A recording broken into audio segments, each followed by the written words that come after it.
Comitê Olímpico, com o Comitê Paralímpico Brasileiro, com diversas entidades da sociedade civil. Porém, eu vou expressar a minha posição. Eu, por tudo que eu estudei ao longo de anos sobre esse assunto, entendo que proibir determinadas apostas em escanteio, em cartão amarelo ou em gol, só vai fazer com que o apostador procure esse produto fora do Brasil.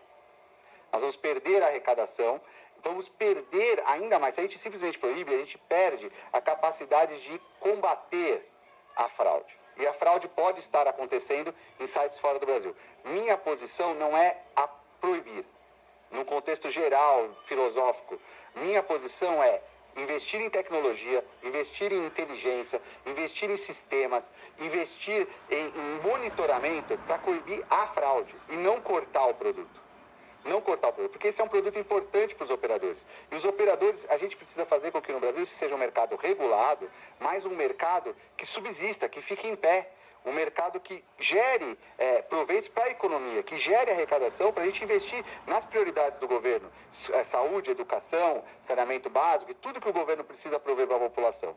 E cortar produtos não é solução. A história mostrou isso na Lei Seca, nos Estados Unidos e tantos outros exemplos ao longo da história.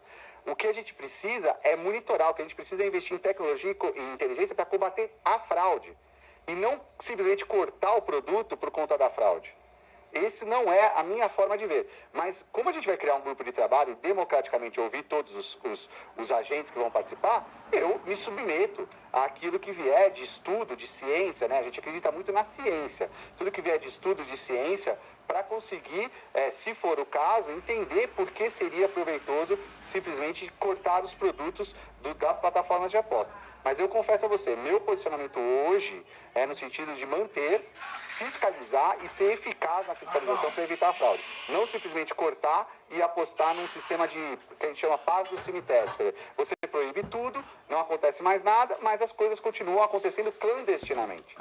Nós precisamos investir em monitoramento, investir em fiscalização, investir em tecnologia que o mundo já tem hoje para a gente conseguir identificar esses comportamentos relacionados a cartões, escanteios, etc. e conseguir coibir, inclusive preventivamente, enviando para as operadoras em tempo hábil a ordem: tire esse jogo do seu card, esse jogo tem uma suspeita de manipulação de resultado.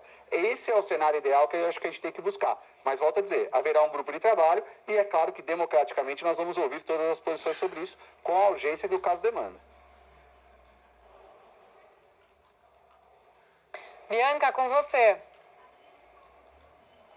Mansur, boa tarde, Bianca Lima aqui de Brasília. Queria, ainda nesse tema aqui da fiscalização, queria pegar carona e perguntar o seguinte: eu conversei com algumas empresas de apostas esportivas online que estão ali, né, na expectativa da divulgação dessa medida provisória e dessa regulamentação, e elas me disseram o seguinte, que essa taxa ali de 16% que vai ser cobrada, que ela está ali no limite, que é aceitável, elas conseguem manejar, mas que está no limite, porque elas também precisam pagar os outros impostos federais, além, né, daquela outorga que a gente já comentou, que deve ficar em 30 milhões de reais. E elas me disseram o seguinte: mas para que isso funcione, para que a gente consiga ter saúde financeira e se manter nesse mercado aqui no Brasil, vai ser fundamental que o governo consiga combater as empresas que vão tentar operar de forma irregular, ou seja, sem pagar todos esses valores. Então a minha pergunta para você é a seguinte: como é que o Ministério da Fazenda, em conjunto com as outras pastas, vai conseguir limitar essa ação irregular de eventuais empresas que tentem driblar essa tributação e essa fiscalização? Bianca, boa tarde. Você falou também a percepção que a gente tem do mercado, quer dizer, nós chegamos no limite da capacidade de arrecadar nesse segmento para não tornar o segmento inviável, ou seja, realmente, e aí voltando um pouco à pergunta do Balsa, quer dizer, cortar produtos vai acabar reduzindo a capacidade de gerar receita das próprias empresas, mas retomando ao que você perguntou, nós temos 3 pilares definidos até agora. Primeiro, as empresas que não estiverem credenciadas, sediadas no Brasil, recolhendo seus impostos no Brasil, com sede no Brasil, não irão poder fazer propaganda, sob nenhum aspecto. Não poderão veicular propaganda nos meios de telecomunicação, não poderão veicular propaganda nas mídias sociais, e está definido na MP: quem estiver operando apostas oferecendo esse produto para o consumidor brasileiro, sem estar credenciado junto aos órgãos do governo federal, tendo pago a outorga e tendo a qualidade de documentos, está praticando uma atividade ilegal. Portanto, por decorrência lógica, também não vão patrocinar entidades, atletas, clubes de futebol, clubes das outras modalidades. Isso tudo vai estar proibido. Considerando que eles gastaram esse número aproximado de 3 bilhões, a gente consegue identificar nesse mercado uma necessidade de fazer publicidade. Então, cortando a publicidade, você já não consegue chegar ao seu consumidor final. Um outro sistema de evitar que a empresa que não esteja credenciada trabalhe, ou dificultar que isso aconteça, em prol das empresas que vão fazer tudo certo e se credenciar no Brasil, é por meio dos meios de pagamento.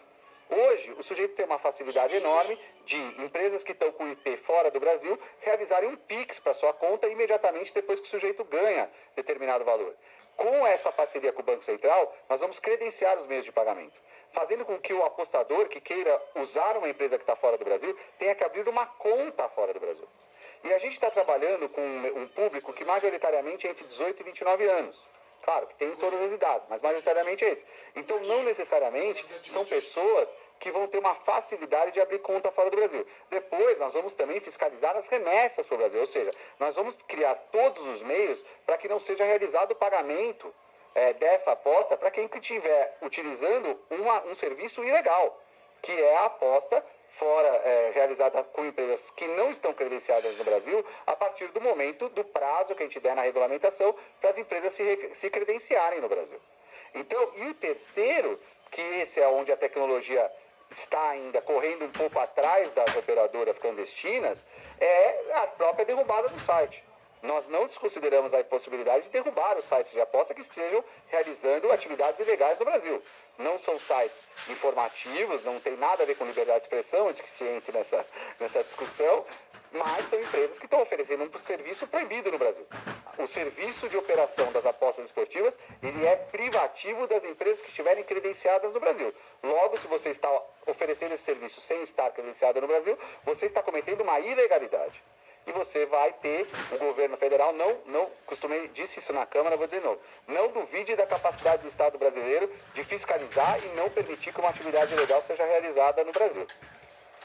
Mansur, queria te perguntar sobre os clubes e sobre a CBF. Queria entender um pouquinho, que você nos ajudasse a entender como é que funciona esse repasse para os clubes e também o repasse para a CBF, que é diferente do dos clubes. E se eu não estou enganada, havia uma discussão de um repasse de 4%, que era uma demanda da CBF, esse percentual ficou menor. Explica pra gente. Como a Bianca colocou na pergunta dela, nós chegamos na arrecadação no limite da capacidade deste mercado de pagar impostos.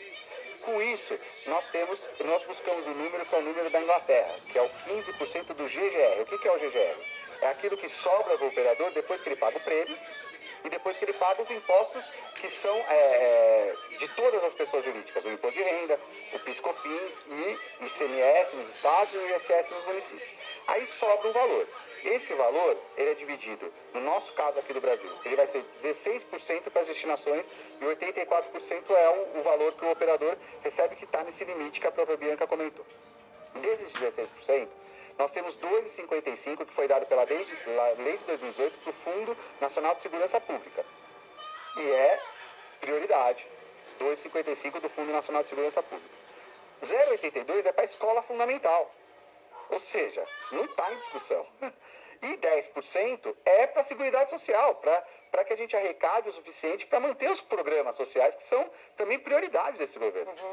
O que a lei de 2018, não fomos nós, a lei de 2018 estabeleceu para os clubes, em contrapartida ao uso do nome, por exemplo, se o sujeito aposta no jogo do São Paulo e Fortaleza, que vai acontecer hoje à noite, Fortaleza e São Paulo no caso, ele tem que repassar em troca de ter usado o nome Fortaleza versus São Paulo. Se ele usa o nome da competição, Campeonato Brasileiro, essa é uma marca da CBF. Entendi. E aí esse 1,63, ele é dividido proporcionalmente ao número de apostas que esse evento recebeu. Esse 1,63 é o limite que nós, Ministério da Fazenda, junto com os outros ministérios, entendemos que é o limite razoável para a gente não aumentar esse GGR e não inviabilizar a atividade do operador. Entendi. Os clubes, eles têm um diferencial. Se a atividade do operador ficar inviabilizada, eles vão perder do outro lado, que é o patrocínio.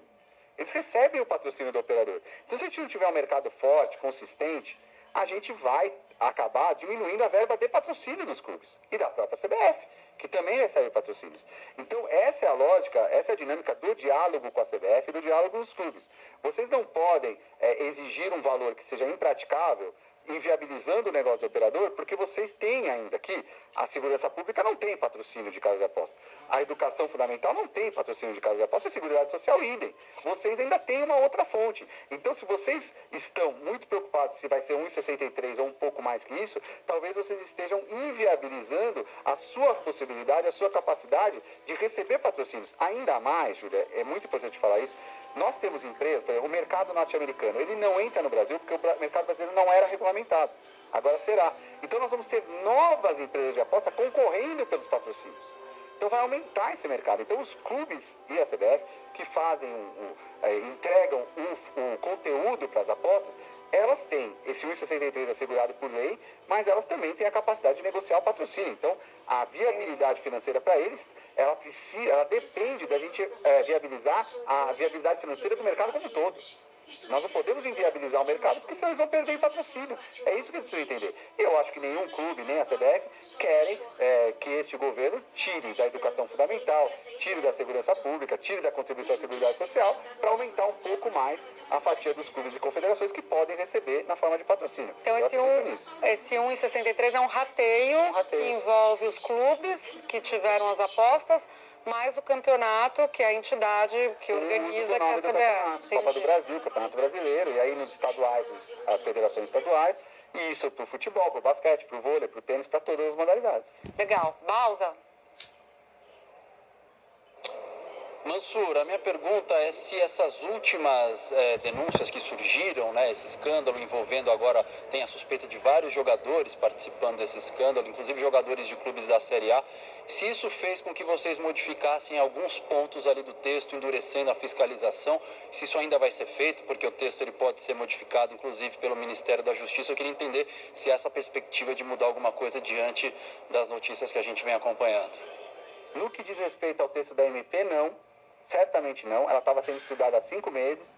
Ela foi amplamente discutida com todos os envolvidos e ela, inclusive, já estava com a sua forma final com esses últimos escândalos dessa semana, mas ela claramente ela foi sendo aperfeiçoada na medida de escândalos anteriores. Quer dizer, não é o primeiro caso de manipulação. A criação do grupo de trabalho para enfrentar a manipulação de resultado também não foi resultado do que aconteceu nos últimos dias. As conclusões do grupo de trabalho podem ser alteradas diante da repercussão, mas especialmente da gravidade do que a gente vier a descobrir nesses inquéritos, nesses procedimentos judiciais. Quer dizer, nós ficamos todos horrorizados ao perceber as ameaças de morte. Quer dizer, então, a partir disso, como o Ministério da Justiça vai compor o grupo de trabalho, o que o Ministério da Justiça nos traz em relação a medidas para evitar, para assegurar que a integridade do atleta não possa estar afetada, as conclusões do grupo de trabalho certamente vão ser influenciadas pelos fatos.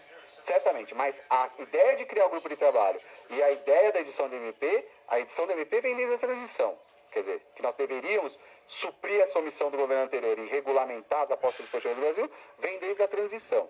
E assumimos em janeiro, o ministro Haddad já determinou e tem determinado várias vezes que a gente enfrentasse esse assunto. Não deixasse esse assunto ficar numa gaveta, enfrentasse o assunto, porque por tudo que a gente já falou antes, sobre arrecadação e sobre fiscalização. A MP já estava praticamente com o texto concluído, o grupo de trabalho já está, a ideia do grupo de trabalho estava criada, agora as conclusões do grupo de trabalho específico de manipulação, é claro que estão sujeitas aos fatos. Nós não vivemos numa bolha, nós enxergamos os fatos, analisamos os fatos, percebemos a evolução dos fatos, para poder trazer na portaria específica que vai regulamentar a fiscalização e o enfrentamento da manipulação de resultados.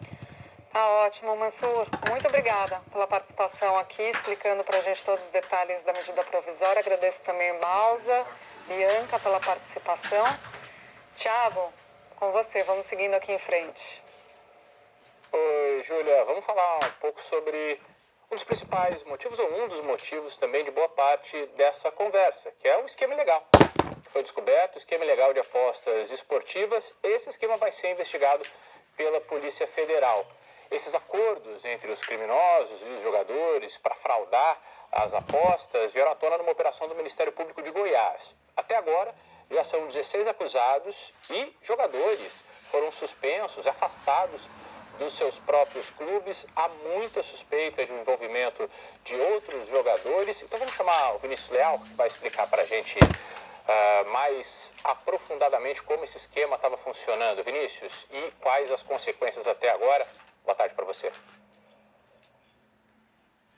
Boa tarde para você, Tiago. Boa tarde a todos. A Operação Penalidade Máxima pelo Ministério Público de Goiás, ela já apontou aí 16 réus entre jogadores e apostadores nessa situação de possível manipulação de resultados de partidas em que apostadores compravam ali de jogadores, supostamente pela acusação, situações para prejudicar os próprios times desses jogadores, como levar cartões durante o jogo, provocar pênaltis contra a própria equipe, e conversas foram identificadas ali que comprovam esse tipo de negociação, inclusive ameaças e valores sendo envolvidos.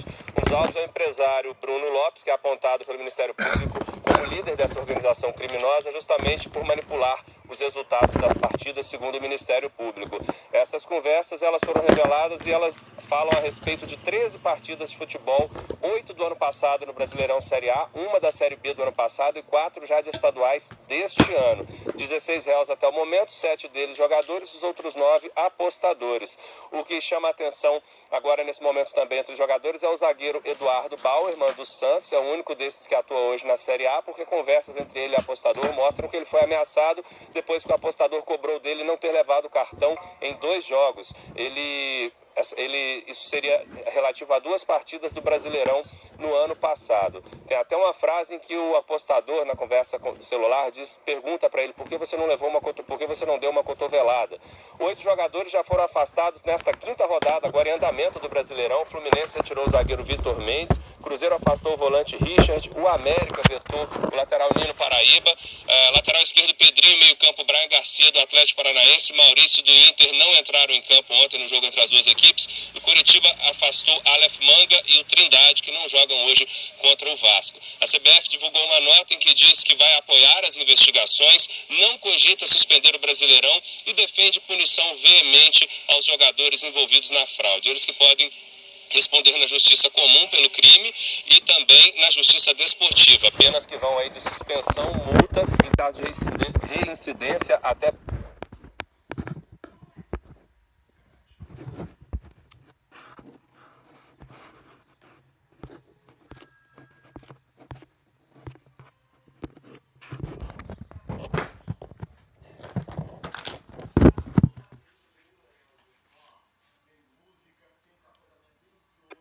praticando no mínimo estelionato e descumprindo o mandamento de ética esportiva. É preciso, de fato, bloquear isso. A Polícia Federal vai aproveitar as investigações existentes em vários estados e fazer novas investigações, inclusive no que se refere a essas eventuais ramificações internacionais. Otávio Guedes está na casa, no Rio de Janeiro. Tudo bem, Otávio? Estava na casa há muito tempo, gostando da entrevista do Mansur, hein? Por que você não participou? Não, eu entendi errado. Eu entendi que ele ia voltar. Eu tinha uma pergunta para ele, que é o seguinte: ok, a gente aposta não é a mesma coisa do que jogo de azar. Aposta pressupõe que você tem algum, digamos assim, controle sobre o resultado. Por exemplo, Botafogo e Flamengo. Botafogo sempre vai ganhar do Flamengo. Então você tem ali uma possibilidade de controlar a sua aposta. O jogo de azar não, entrega a Deus, sorteia lá. Mas se não está na hora, porque o Mansur falou, e eu gostei muito da entrevista dele, falou de atividade ilegal, de evasão de dinheiro, etc, etc. Pô, não está na hora do Brasil enfrentar o maior problema que se chama jogo do bicho? E aproveitar aí nessa... Porque assim, você vai apostar quantos cartões amarelos o jogador vai ter. E eu concordo com ele que se proibir isso, vai apostar no mercado paralelo.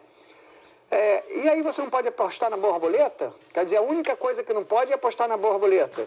e aí você tem você tem evasão você não recolhe imposto sobre isso, você mantém quem trabalha no jogo do bicho na ilegalidade, sem nenhum direito trabalhista, corrompendo policiais, autoridades, deputados, tudo. Aqui no Rio de Janeiro é um horror, o jogo do bicho sempre foi. E aí a gente vai fazer, o Brasil vai ficar com cara de... vai ficar uma hipocrisia. Entendeu? Se a gente não atacar o jogo de azar, o jogo do bicho, principalmente, e na questão também do vício, olha os jogos que a Caixa tem, que aí é tudo jogo, jogo de azar. Quina, Mega Sena, perdi aqui, mas tinha uns 7 jogos. Se é para controlar o vício na aposta de futebol, a Caixa também tem que ser enquadrada. Você concorda? Não sei, Otávio. Diria que nesse caso eu não tenho uma opinião formada. Passando a bola para o Thiago, já que a gente está falando aqui de, entre outros pontos, futebol... Já que eu atrapalhei tudo, eu queria, na verdade, fazer uma pergunta mas só sobre... para finalizar aqui, essa é uma discussão, Thiago, que vem de todos os governos, inclusive do governo Bolsonaro. Por quê? Porque é uma discussão que tem como o outro lado da moeda a arrecadação. Então, todo governo que eu conheço, se não é um governo muito... enfim, eu ia dizer que se não é um governo muito ideológico, não serviria para Bolsonaro, que foi muito ideológico, mas foi pragmático nesse ponto das apostas. Os governos ficam de olho na questão da legalização do jogo. Vocês lembram que veio aqui o cara dos cassinos, veio para o Brasil para tentar, junto com Flávio Bolsonaro, para ver se era possível fazer a legalização. Ocorre que cada vez mais a gente tem uma bancada evangélica forte no Congresso que entende que é um tema ruim, que não defende o tema. Então, muito difícil a aprovação. Mas eu queria perguntar para o Otávio se, quando você fala atacar o jogo do bicho, Otávio... Não, legalizar. Cara, questão, legalizar. Desculpa, legalizar o jogo do bicho. Que você falou, tem que atacar o jogo do bicho. Não, atacar, eu entendi que você queria dizer legalizar. Atacar não, é legalizar. É o jogo do bicho ser legal. Porque eu sei que aposta não tem nada, é um conceito diferente de jogo de azar. Mas você não deixa de apostar. Né? Você não deixa de apostar. Só que você tem um certo controle sobre o resultado e o outro é completamente aleatório, como são as loterias da Caixa. Mas eu queria que você tem mais controle nesse tipo de aposta que a gente está falando agora quando você compra o resultado, né? Fora isso, é aleatório também, né? Pois não tem que você contrate o cara para ganhar um cartão amarelo. Eu acho que de tudo que o Mansur falou, tem muitas medidas que são imprescindíveis para que funcione, mas quando a gente olha o que aconteceu agora e o sistema como esses criminosos encontraram para fraudar as apostas agora, no plano que está agora, isso não vai ser dificultado nem impedido, porque vai precisar do grupo de trabalho depois, né? Essa maneira como se encontrou de fraudar, ela é delicadamente complicada, porque basta uma pessoa e um jogador, né? Porque você, quando aposta, você não está necessariamente apostando no resultado. Você está apostando no número de cartão amarelo, ou no número de escanteio, ou no pênalti, às vezes. Então, fica uma coisa muito individualizada para a ação de um único jogador. Por isso que os clubes, por isso que a CBF está dizendo que também não há a intenção de cancelar ou paralisar o campeonato nesse momento, porque os clubes estão sendo vistos como vítimas também, né? Os clubes estão vendo o jogador tomar uma atitude que às vezes prejudica o time, talvez não vá causar a derrota, mas ele está sendo prejudicado no cartão, num pênalti, numa jogada ali. Então, nessa parte, para combater o que aconteceu agora, o que a gente viu dessa operação, ainda está muito na dúvida, né, de como é que vai acontecer. Júlia, posso... Pode, claro. A Júlia perguntou, a Júlia fez uma pergunta que era minha também, assim, mas, por exemplo, que ele falou em controlar o vício, né? E aí tem que estender isso para os jogos de azar da Caixa, lavagem de dinheiro e fraude. Aí a Júlia perguntou, mas vai ficar tudo isso na Fazenda? Quer dizer, um estranhamento, porque isso não é a atividade fim do Ministério da Fazenda. E eu acho que esse é o problema. Essa medida provisória é a medida para regularizar a aposta, visando uma nova fonte de arrecadação. E é melhor o governo dizer que esse negócio de fraude não é do Ministério da Fazenda, é da Polícia Federal, é da polícia. Porque, assim, também se proibir negócio de cartão amarelo...